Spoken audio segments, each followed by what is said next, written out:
Well, Richmond is known for its rich history, and now a piece of that history is back in the Commonwealth. Starting today, the only surviving judicial robe of Chief Justice John Marshall is back on display. Live at 5, Terrence Dixon takes a first glimpse of the newly conserved robe in its state-of-the-art display at the John Marshall Courthouse.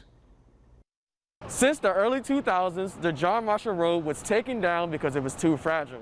But now, since it went through conservation, it's back home at the John Marshall House for everyone to enjoy. Gone for almost 2 decades, the John Marshall robe has returned in a 7 feet wide, 6 feet tall glass display. This is one of the only known examples of a Supreme Court robe from that time period. Marshall is the longest serving Chief Justice in U.S. Supreme Court history.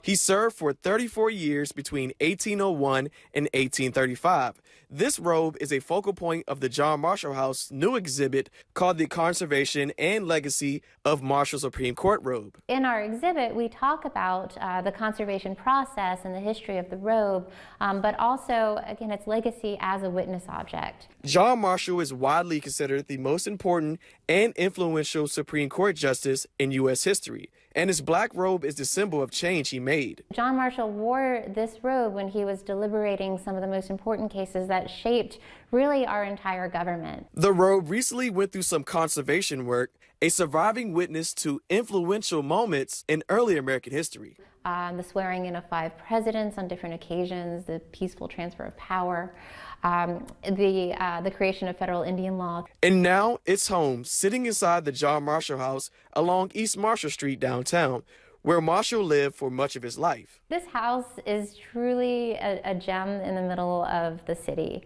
Now, to see this robe, you have to go online and book a closed group tour. For more information, just head to NBC12.com.